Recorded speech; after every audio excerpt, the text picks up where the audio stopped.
नमस्कार दोस्तों, ये video tutorial compilation for mains का पार्ट है। आप प्लेलिस्ट में जाके ट्यूटोरियल की वीडियोस पेपर वाइज और टॉपिक वाइज देख सकते हो। और अगर आप दिसंबर 2019 के बाद की वीडियोस को देखना चाहते हो तो वीडियो के नीचे मौजूद ज्वाइन बटन की सहायता से आप मेंबरशिप को ज्वाइन कर सकते हो।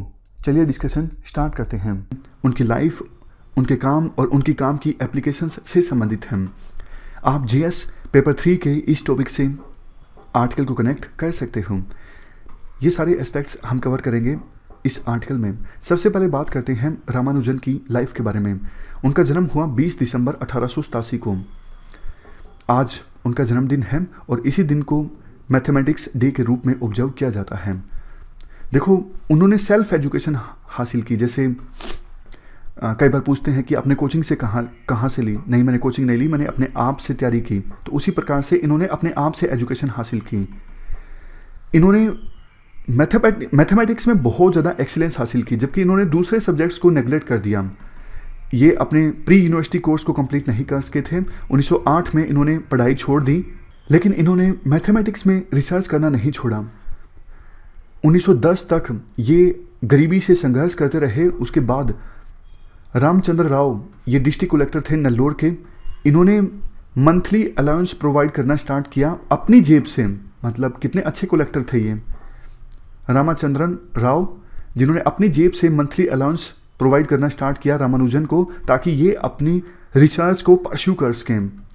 तो 2 सालों तक ऐसा चलता रहा। उसके बाद रामानुजन ने मद्रास पोर्ट ट्रस्ट में एक क्लर्क की नौकरी हासिल की और क्लर्क के तौर पे काम करना स्टार्ट कर दिया।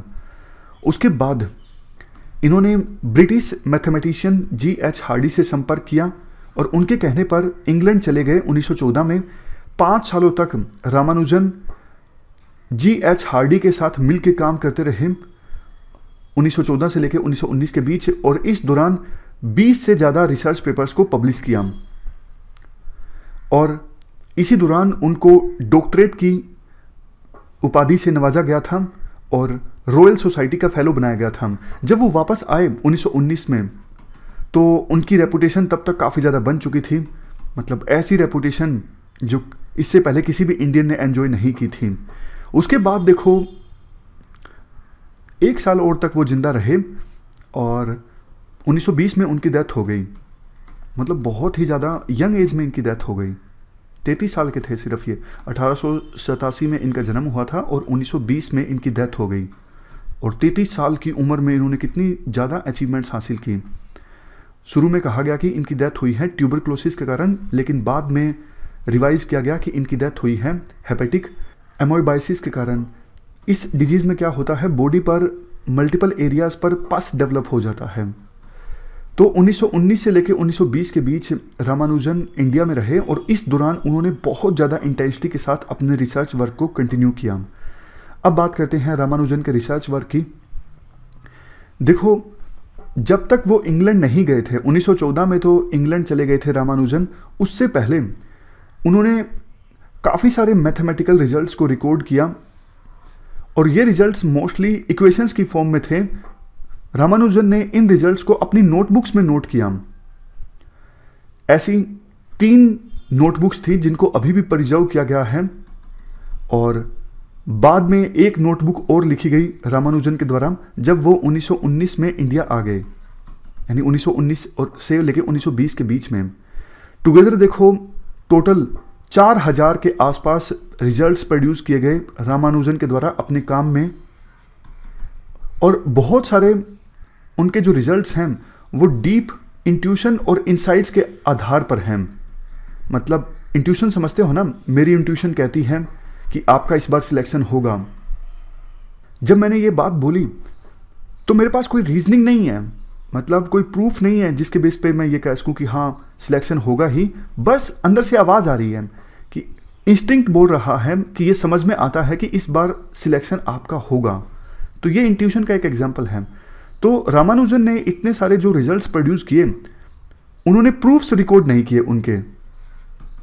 अब आने वाली जो जनरेशन्स हैं वो इन रिजल्ट्स को लेंगी और इन पर फर्दर रिसर्च करेंगी। और काफ़ी सारे ऐसे काम हैं भी रामानुजन के जिन पर अभी रिसर्च चल भी रही है और काफ़ी ऐसे हैं जिन पर रिसर्च हो भी चुकी है। रामानुजन का जो काम था वो था number theory, infinite series, analysis और मैथमेटिक्स में कुछ और एरियाज़, उनके कुछ कंट्रीब्यूशंस की हम अगर बात करें, उन्होंने काफ़ी सारे फार्मूलाज दिए हैं पाई की वैल्यू को कैलकुलेट करने के लिए, और वो भी ग्रेट एक्यूरेसी के साथ। एक्यूरेसी कहाँ तक? बिलियन ऑफ डिजिट्स तक। इसके अलावा उन्होंने पार्टीशन फंक्शंस पर रिसर्च की। पार्टीशन मतलब जैसे 4 को आप कैसे लिख सकते हो, 1 + 1 + 1 या फिर 1 + 3, तो इस पर उन्होंने रिसर्च की। इसके अलावा मॉड्यूलर फॉर्म्स और हाइपर ज्योमेट्रिक सीरीज, इन पर भी रिसर्च की गई। एप्लीकेशंस की बात करें, रामानुजन के काम की एप्लीकेशंस क्या हैं? देखो, वैसे तो एक मैथमेटिशियन जो होते हैं वो पेंटर की तरह होते हैं या फिर पोइट की तरह होते हैं। ये बात बोली थी G.H. हार्डी के द्वारा।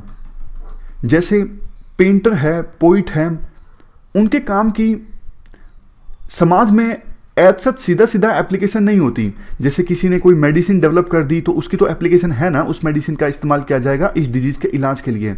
बट पेंटर के काम की, पोइट के काम की समाज में सीधा एप्लीकेशंस नहीं होती।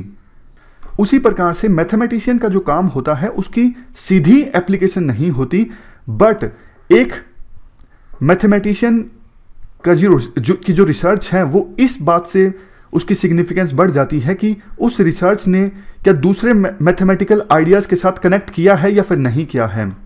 तो रामानुजन की जो रिसर्च थी वो काफ़ी अच्छी थी। उन्होंने काफ़ी सारे मैथमेटिकल आइडियाज़ के साथ में कनेक्ट किया। जैसे कुछ एग्जाम्पल्स भी राइटर के द्वारा दिए जाते हैं। उनके द्वारा 1916 में एक रामानुजन कंजेक्चर पब्लिश किया गया था, जो बाद में प्रूव हो गया 1973 में। इसे प्रूव किया गया पियरे डेलिग्निक द्वारा। रामानुजन के इस कंजेक्चर ने बाद में थ्योरी ऑफ गैलोइस रिप्रेजेंटेशन की डेवलपमेंट को भी इंस्पायर किया, और इस थ्योरी को बाद में एम्प्लॉय किया गया था Andrew Wiles proof of Fermat last theorem, जो कि पब्लिश हुई थी 1995 में। हाल ही में पिछले कुछ सालों में रामानुजन के काम की एप्लीकेशंस पता लगती हैं सिग्नल प्रोसेसिंग में, to identify periodic information, for example Fourier analysis जैसी। मोक थीटा फंक्शंस, जो कि जिस पर रामानुजन ने काम किया था, इनकी एप्लीकेशंस हैं स्टडी ऑफ ब्लैक होल्स में। लास्ट में कंक्लूजन में कहा जाता है कि रामानुजन अपनी एज से काफ़ी आगे थे। मतलब जैसे कई बार बोलते नहीं कि 6ठी क्लास का बच्चा है, 10वीं के क्वेश्चन सोल्व कर लेता है, ये तो अपनी एज से काफ़ी आगे थे। और आज उनका जन्म दिवस है, उनसे इंस्पायरेशन लेने की आवश्यकता है। तमिलनाडु में जो उनका घर था उसे अब कन्वर्ट कर दिया गया है म्यूजियम के रूप में शास्त्रा यूनिवर्सिटी के द्वारा। देखो, रामानुजन की ग्रेटनेस इस बात से नहीं है कि वो गरीब आदमी थे और उन्होंने इंग्लैंड में जाके रिसर्च की, नहीं। उनका काम काफ़ी ज़्यादा डाइवर्स है, बिल्कुल ओरिजिनल है, और वो अपने टाइम से काफ़ी आगे थे। जैसे आइंस्टाइन की कई जो थ्योरीज दी गई थी उन पर अभी भी काम चल रहा है, उसी प्रकार से रामानुजन ने मैथमेटिक्स में आइंस्टाइन जैसा काम किया।